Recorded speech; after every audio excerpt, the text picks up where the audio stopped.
이 모든 것이 끝나기 시작한다는 것을. 그리고 나는 그 끝을 위해 10년 동안 기다려온 그날을 이제야 맞이하게 된다는 것을. 나는 손목시계를 내려다보았다. 바늘이 8시 2분을 가리키고 있었다. 카페 안은 서울의 비가 내리는 밤처럼 습하고 공기 중에 커피 냄새와 그녀의 향수다니 이제는 내게 독처럼 느껴지는 그 향수가 스며들어 있었다. 나는 자리에서 일어나지 않았다. 그냥 앉아서 그녀가 문을 열고 들어올 그 순간을 기다렸다. 하지만 내 머릿속에서는 이미 모든 게 끝나 있었다. 그녀가 나를 배신한 그날부터. 오빠, 미안해. 교통이 막혀서 그녀가 문을 밀며 들어오며 말했다. 미소는 여전했다. 그 미소가 나를 속였던 10년 전부터. 나는 고개를 끄덕이며 자리를 권했다. 괜찮아, 지은아. 앉아. 은의 목소리는 차분했다. 너무 차분해서 오히려 그녀가 불편해할 정도였다. 그녀는 자리에 앉으며 코트를 벗었다. 빗물이 뚝뚝 떨어지는 그 모습이 마치 그녀의 눈물처럼 보였다. 하지만 나는 알았다. 그녀의 눈물은 진짜가 아니다. 그녀의 눈물은 항상 연기였다. 우리는 오랜만에 만났다. 적어도 겉으로는 그랬다. 나, 강민준. 35세, 서울의 한 중소 IT 회사에서 일하는 평범한 프로그래머. 그녀, 이지은. 내 대학 시절 연인, 지금은 성공한 변호사. 우리는 5년 전 헤어졌다. 아니, 정확히 말하면 그녀가 나를 버렸다. 하지만 그 이면에는 내가 모르는 비밀이 있었다. 아니, 내가 알았지만 입을 다물고 있었던 비밀. 요즘 어때? 회사 생활은? 그녀가 물었다. 눈빛이 부드럽다. 하지만 나는 그 안에 숨겨진 날카로움을 느꼈다. 나는 커피를 한 모금 마시며 대답했다. 그냥 그래? 너는? 변호사 생활이 바쁘겠네. 그녀가 웃었다. 응, 사건이 많아. 특히. 그 사건. 그녀의 목소리가 살짝 떨렸다. 그 사건. 10년 전 우리 대학 시절에 일어난 그 사건. 나는 그 말을 듣는 순간 가슴이 철렁 내려앉는 기분이었다. 하지만 표정은 변하지 않았다.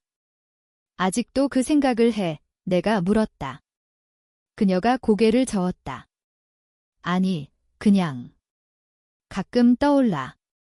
오빠가. 왜 그랬는지. 왜 그랬는지. 그 질문이 나를 웃게 만들었다. 속으로. 그녀는 모른다. 내가 왜 그랬는지. 아니, 그녀는 안다. 하지만 인정하지 않는다. 10년 전, 우리는 서울대 법학과 3학년이었다. 나는 컴퓨터공학 전공이었지만 그녀를 만나러 법대 건물을 자주 드나들었다. 우리는 사랑에 빠졌다. 아니, 적어도 나는 그랬다. 그녀는 나를 이용했다. 그날 밤, 비가 쏟아지던 캠퍼스. 우리는 도서관에서 늦게까지 공부하고 있었다. 그녀가 갑자기 울면서 말했다. 오빠, 나 큰일 났어. 그녀의 손이 떨리고 있었다. 그녀는 임신했다. 아니, 아니었다. 그건 핑계였다. 진짜 문제는 그녀의 가족이었다. 이지은의 아버지는 재벌 3세, 이씨 그룹의 후계자. 그녀는 그 집안의 기대를 저버릴 수 없었다. 하지만 더 큰 문제는 그녀가 다른 남자와 그 집안의 사업 파트너 아들, 최태현과 비밀스러운 관계를 유지하고 있었다는 거였다. 오빠, 도와줘. 태현이가. 나한테 무슨 짓을 했어? 돈을 훔쳤대. 회사 돈을. 그녀가 울면서 말했다. 나는 멍했다. 최태현. 그놈은 우리 학교의 플레이보이, 부유한 집안의 아들. 나는 그녀를 믿었다. 뭐? 어떻게? 그녀가 속삭이듯 말했다. 그가 나한테 접근해서 돈을 빌려달라고 했어. 하지만 그 돈은 회사 비자금이었어. 만약 걸리면 우리 둘 다 끝장이야. 이 그녀의 눈물이 내 셔츠를 적셨다. 나는 그녀를 안아주었다. 걱정 마, 내가 도와줄게. 그리고 나는 했다. 내가 최태현의 비자금을 훔쳤다고 자백했다. 아니, 정확히는 그녀가 조작한 증거를 가지고. 그녀는 컴퓨터에 해킹 흔적을 남겼다. 내 IP 주소로. 나는 프로그래머였으니까. 완벽한 알리바이였다. 경찰이 왔을 때 나는 모든 걸 인정했다. 제가 했습니다. 이지은 씨는 무관합니다. 그녀는 울면서 나를 변호하려 했지만 나는 고집을 부렸다. 감옥 3년. 그 3년 동안 그녀는 나를 기다려준다고 편지를 보냈다. 하지만 석방된 후 그녀는 최태현과 결혼했다. 그 사실을 알았을 때 나는 무너지지 않았다. 그냥 기다렸다. 배신의 시계를 맞추듯이. 카페에서 그녀가 말했다. 오빠, 사실 오늘 만난 이유가 있어. 나는 고개를 들었다. 뭐, 그녀가 주위를 살피며 속삭였다. 태현이가 또 문제야. 이번엔 더 커, 오빠. 도와줄 수 있어. 나는 웃었다. 진짜로. 또. 10년 만에 그녀가 당황한 표정으로 나를 보았다. 오빠, 왜 그래?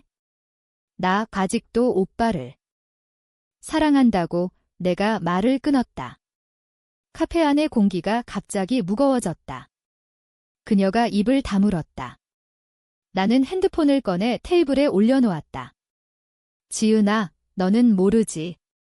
내가 석방된 후 뭐 했는지. 그녀가 눈을 깜빡였다. 무슨 소리야. 나는 화면을 터치했다. 영상이 재생되었다. 10년 전 그녀와 최태현의 대화. 그녀가 웃으며 말하는 소리. 민준이가 다 떠맡을 거야. 그 바보 최태현의 웃음소리. 좋아, 그럼 우리 결혼하자. 그녀의 얼굴이 창백해졌다. 이게 뭐야. 나는 시계를 보았다. 이제 8시 10분. 시간이야, 지은아. 내가 2분 늦었듯이 내 인생이 10년 늦었어. 그녀가 자리에서 일어나려 했다. 하지만 나는 이미 다음 단계를 밟고 있었다. 카페 문 밖, 내 친구 안이 이제는 동지가 기다리고 있었다. 그는 경찰이었다. 내가 3년 동안 감옥에서 알게 된 유일한 친구. 이게 시작이었다. 내 복수의 시작. 하지만 이 복수는 단순한 분노가 아니었다. 그것은 그녀와 그놈의 모든 것을 무너뜨릴 계획. 그리고 그 끝에 나조차도 무너질지도 모른다는 걸 나는 이미 알고 있었다. 감옥 생활은 나를 바꿔놓았다. 3년 동안 나는 책을 읽고 프로그래밍을 공부하고 사람들을 관찰했다. 특히 사람들의 배신을. 이지은의 편지가 왔을 때 처음에는 믿었다. 민준아, 기다릴게. 사랑해. 하지만 점점 그 편지의 간격이 길어지더니 어느 날 끊어졌다. 석방된 후 나는 그녀의 결혼 소식을 뉴스에서 봤다. 이씨 그룹 후계자 최태현 씨와 변호사 이지은 씨 결혼 사진 속 그녀의 미소가 내 가슴을 찔렀다. 나는 복수를 꿈꿨다. 하지만 바로 하지 않았다. 대신 나는 기다렸다. IT 회사에 들어가 코딩을 하며 그녀들의 세계를 파고들었다. 최태현은 이제 이씨 그룹의 임원. 부패와 뇌물, 그 모든 게 그의 손아귀에. 나는 해커가 되었다. 아니, 정확히는 그림자 해커. 법의 경계를 넘지 않으면서 그들의 비밀을 캐냈다. 카페에서의 그 만남 후 나는 집으로 돌아왔다. 내 작은 원룸 아파트, 강남이 아닌 오랜만에 사는 구로동의 싸구려 집이 컴퓨터 앞에 앉아 키보드를 두드렸다. 지은의 핸드폰이 추적되었다. 그녀는 지금 태현의 사무실로 가고 있었다. 도와줘라는 그녀의 말은 또 다른 함정이었다. 태현이 또 돈 문제를 일으켰고 그녀는 나를 미끼로 쓰려 했던 거다. 하지만 이번엔 내가 미끼가 아니다. 그들이 낚이는 쪽이다. 다음 날 아침, 나는 경찰 친구 박준호를 만났다. 우리는 감옥에서 만난 사이, 그는 부패 수사팀에 있었다. 민준아, 이거 진짜야? 그가 영상을 보며 물었다. 나는 고개를 끄덕였다. 10년 전 사건, 재수사해. 내가 자백한 건 조작됐어. 준호가 한숨을 쉬었다. 이게 밝혀지면 내 인생도 끝나. 왜 그랬어? 나는 미소 지었다. 사랑이었으니까. 하지만 이제는 정의야. 준호는 움직였다. 이씨 그룹에 대한 조사를 시작했다. 표면상으로는 세금 탈루. 하지만 깊이 파고들면 태현의 뇌물이 드러날 터 나는 뒤에서 지원했다. 서버 해킹, 이메일 추적. 지은은 변호사로서 태현을 보호하려 했지만 그녀의 클라이언트 목록에 최태현이 있다는 게 문제였다. 이해 충돌. 그녀의 경력에 치명타. 며칠 후 지은에게서 전화가 왔다. 오빠, 그 영상. 어떻게? 그녀의 목소리가 떨렸다. 나는 차분하게 말했다. 너가 준 힌트 덕분이야. 내가 태현이랑 나눴던 대화에 그녀가 울었다. 제발 삭제해. 우리 다시 시작할 수 있어. 나는 웃었다. 다시. 너는 이미 최부인을 됐어. 이제 내 차례야. 그날 밤 태현의 사무실에 침입했다. 아니, 가상으로. 그의 컴퓨터에 바이러스를 심었다. 모든 파일이 암호화되고 몸값으로 요구하는 메시지, 10년 전 빚 갚아라. 이태현은 패닉에 빠졌다. 뉴스에 나왔다. 이씨 그룹 임원, 사이버 공격 피해. 지은은 나를 찾아왔다. 내 집 문을 두드리는 소리. 민준아, 문 열어. 나는 문을 열었다. 그녀는 눈물범벅이었다. 왜 그래? 나한테. 왜? 나는 그녀를 안으로 들였다. 앉아. 그녀가 소파에 주저앉았다. 태현이가 모든 걸 잃을 거야? 회사, 돈, 우리. 나는 물 한 잔을 건넸다. 좋아. 그게 내가 원한 거잖아. 10년 전처럼. 그녀가 고개를 들었다. 아니, 그땐 내가 무서웠어. 아버지가 나를 강요했어? 태현이랑 결혼하라고. 그 순간 그녀의 말이 내 가슴을 울렸다. 강요. 나는 알았다. 이씨 그룹의 압박. 하지만 그건 변명이다. 그녀는 선택했다. 나 대신 태현을. 그래, 무서웠어. 그래서 나를 희생양으로 삼았지. 그녀가 울었다. 미안해.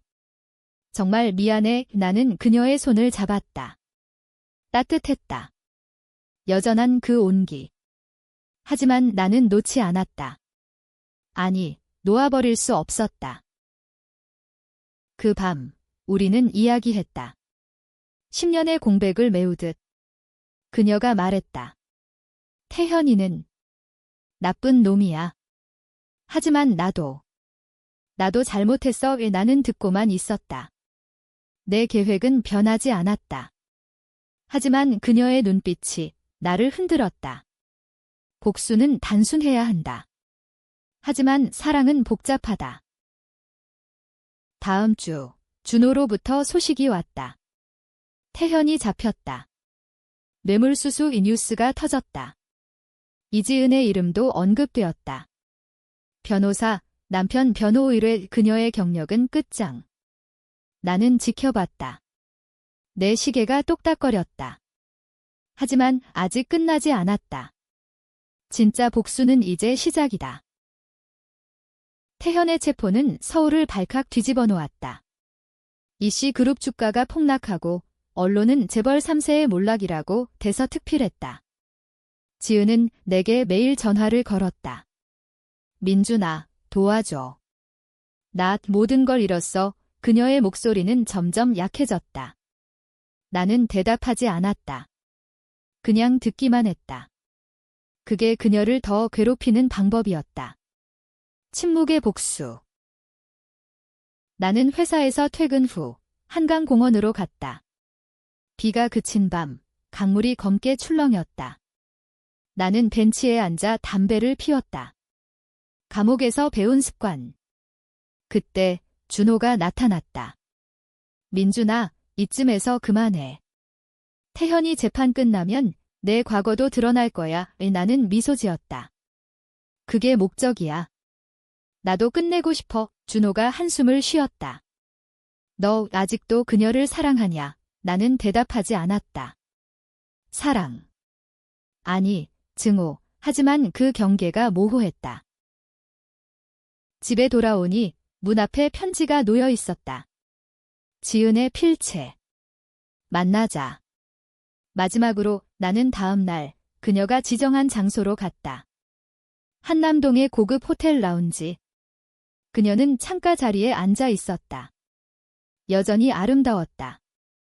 하지만 눈가에 주름이 새겨져 있었다. 10년의 무게. 왔어. 그녀가 말했다. 나는 앉았다. 무슨 일? 그녀가 와인 잔을 들었다. 태현이 감옥 갔어. 재판에서 유죄. 7년. 나는 고개를 끄덕였다. 좋아. 내 차례지. 그녀가 웃었다. 쓴웃음. 그래, 나도 알았어. 내가 한 것 하지만. 왜? 나한테 왜 그래? 나는 시계를 보았다. 7시 정각. 시간 때문이야. 내가 2분 늦었듯이 내 삶이 늦었어. 그녀가 눈물을 글썽였다. 10년 전 내가 잘못했어. 하지만 아버지가 태현이를 선택하라고. 너는 가난했으니까. 그 말에 내 피가 끓었다. 가난. 그게 이유. 그래, 나는 가난했어. 그래서 내 도구가 됐지? 우리는 이야기를 이어갔다. 그녀가 털어놓았다. 태현과의 결혼 생활은 지옥이었다. 그의 외도, 폭언. 나 오빠 생각만 했어. 하지만 용기가 없었어. 나는 믿지 않았다. 하지만 그녀의 손이 내 팔을 잡을 때 순간 흔들렸다. 지은아, 이제 늦었어. 그녀가 속삭였다. 아니, 아직 아니야. 우리 도망가자. 돈은 내가 모았어. 도망. 그 제안이 나를 웃게 만들었다. 로맨틱한 한국 드라마처럼. 하지만 이는 현실. 나는 고개를 저었다. 너는 변호사야? 법을 아는 사람이 왜 그런 소리를 해? 그녀가 매달렸다. 제발.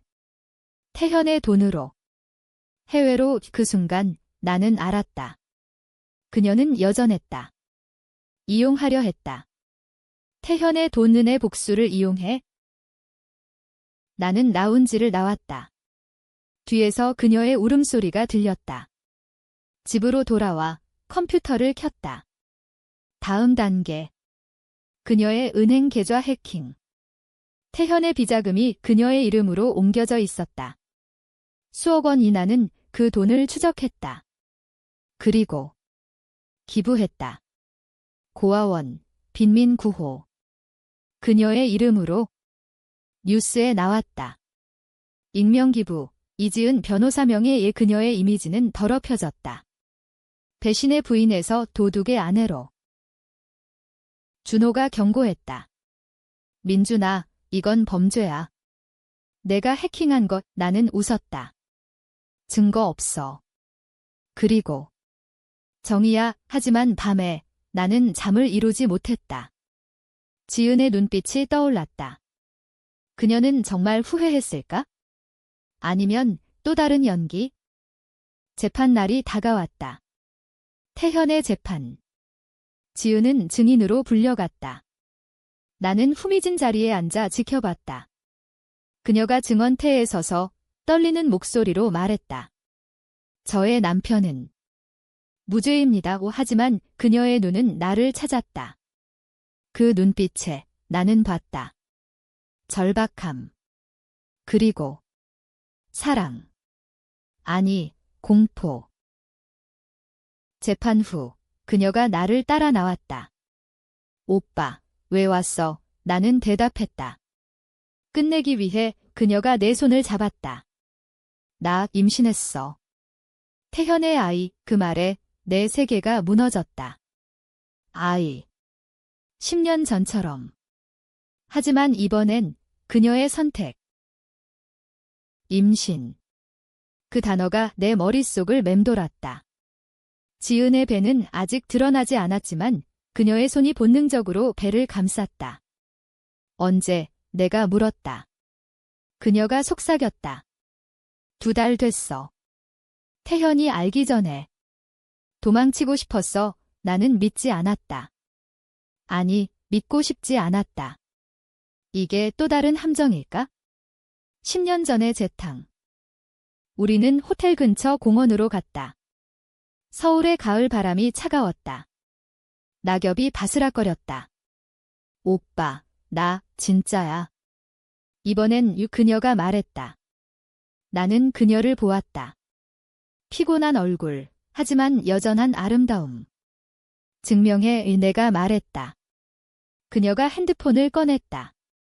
병원 진단서. 양성. 나는 한숨을 쉬었다. 그래, 임신이네. 그래서. 그녀가 울었다. 아이를 지키고 싶어. 태현처럼 되지 않게, 태현. 그놈은 이제 철창 속 하지만 그의 그림자는 여전했다. 이씨그룹은 그녀를 버렸다. 아버지가 직접 말했다고. 내가 남편을 배신했어, 배신. 그 단어가 아이러니했다. 그녀가 나를 배신한 주제에. 나는 결정을 내렸다. 아니, 내 계획이 바뀌었다. 복수는 끝나야 했다. 하지만 어떻게? 좋아. 도와줄게, 내가 말했다. 그녀의 눈이 밝아졌다. 정말 우리는 계획을 세웠다. 해외로 도망. 캐나다. 밴쿠버. 그녀의 숨겨둔 돈으로. 하지만 나는 속으로 다른 걸 준비했다. 준호에게 연락. 조사 중지해. 태현 재판 끝나면. 그날부터 우리는 비밀스러운 만남을 가졌다. 카페, 공원, 내 집이 그녀가 요리를 해왔다. 김치찌개, 그녀의 특기. 오빠 입맛에 맞아 나는 고개를 끄덕였다. 맛있었다. 10년 만에 그 맛 밤에 우리는 이야기를 나눴다. 그녀가 10년의 삶을 털어놓았다. 태현의 학대, 외로움. 나 오빠만 생각했어? 하지만 용기가 없었어. 나는 듣고만 있었다. 내 마음이 흔들렸다. 복수. 이게 복수인가? 하지만 현실은 잔인했다. 준호가 찾아왔다. 민준아, 지은 씨가 태현의 돈을 빼돌렸어. 수억, 나는 놀랐다. 그녀가? 증거는 준호가 파일을 보여줬다. 계좌 이체. 그녀의 서명. 이게 그녀의 탈출 자금이야. 나는 무너졌다. 또 배신. 그녀는 나를 이용해 돈을 빼돌리고 도망치려 했던 거다. 아이. 그건 미끼. 나는 그녀를 대면했다. 내 집에서. 이게 뭐야? 파일을 테이블에 던졌다. 그녀가 창백해졌다. 오빠. 아니, 그건 나는 소리쳤다. 또. 10년 전처럼 그녀가 무릎 꿇었다. 미안해. 아이를 위해. 해야 했어, 아이. 그 단어가 나를 멈추게 했다. 임신. 진짜야. 그녀가 고개를 끄덕였다. 맹세해. 나는 혼란스러웠다. 그녀를 믿을까? 아니면 파괴할까? 그 밤, 나는 결정을 내렸다. 좋아. 돈은 그대로. 하지만 나랑 같이 가 그녀가 눈물을 흘렸다. 고마워 하지만 내 가슴 속에는 다른 계획이 싹 텄다. 밴쿠버로 가서 모든 걸 끝내자. 법적으로 깨끗하게. 공항으로 가는 날 비가 왔다. 서울의 영원한 비, 그녀가 내 손을 잡았다. 오빠, 사랑해. 나는 미소 지었다. 나도 비행기가 이륙했다. 하지만 내 핸드폰의 메시지. 준호, 태현, 보석으로 풀려남. 내 흔적 찾고 있어? 밴쿠버의 공기는 서울과 달랐다. 차갑고 맑았다. 우리는 작은 아파트를 빌렸다. 스탠리 공원 근처. 지은의 배가 조금 부풀어 올랐다. 아기 이름 뭐로 할까? 그녀가 물었다. 나는 웃었다. 민준이, 아니, 지은이 평화로웠다. 적어도 겉으로는. 하지만 밤에 나는 잠들지 못했다. 태현의 그림자. 그는 보석으로 풀려났고 사설 탐정들을 보냈다. 나를 찾고 있었다. 왜? 지은에게 물었다. 그녀가 대답했다. 돈 때문이야. 내가 빼돌린 돈. 나는 화가 났다. 그래서 나를 끌어들인 거야? 방패로. 그녀가 울었다. 아니. 보호하려고. 보호. 그 단어가 나를 웃게 만들었다. 우리는 싸웠다. 처음으로. 너는 항상 그래? 이용하고, 버리고, 그녀가 소리쳤다. 너도. 감옥 간 척하며 복수. 그게 사랑이야. 그 말에 나는 멈췄다. 그녀가 맞았다. 나는 복수에 사로잡혀 사랑을 잃었다. 그때 문 두드리는 소리. 태현이었다. 어떻게 왔을까? 그의 눈은 붉었다. 지은아. 너, 그는 총을 들고 있었다. 한국에서 가져온 불법 총. 돈 돌려줘. 그리고 이 새끼 죽여. 그는 나를 노려봤다. 지은이 앞으로 나섰다. 태현아, 그만해. 아이 봐. 카오스. 태현이 총을 겨눴다. 나는 지은을 밀쳤다. 총성이 울렸다. 하지만 빗나갔다. 나는 그를 덮쳤다. 싸움. 그의 팔이 부러지는 소리. 지은이 비명을 질렀다. 그만, 경찰이 왔다. 이웃 신고. 태현은 체포됐다. 캐나다에서 추방될 터. 병원에서 지은이 말했다. 오빠. 미안해. 모든 게 내 탓이야. 나는 그녀의 손을 잡았다. 아니. 우리 탓와이는 무사했다. 하지만 내 마음은? 복수는 끝났다. 하지만 상처는 남았다. 1년 후, 우리는 밴쿠버에 정착했다. 나는 프리랜서 코더. 그녀는 작은 로펌에서 민준이가 태어났다. 하지만 가끔 나는 시계를 본다. 2분 늦은 그 시간. 그리고 생각한다. 만약 그녀가 제때 왔더라면? 복수는 승리일까, 패배일까?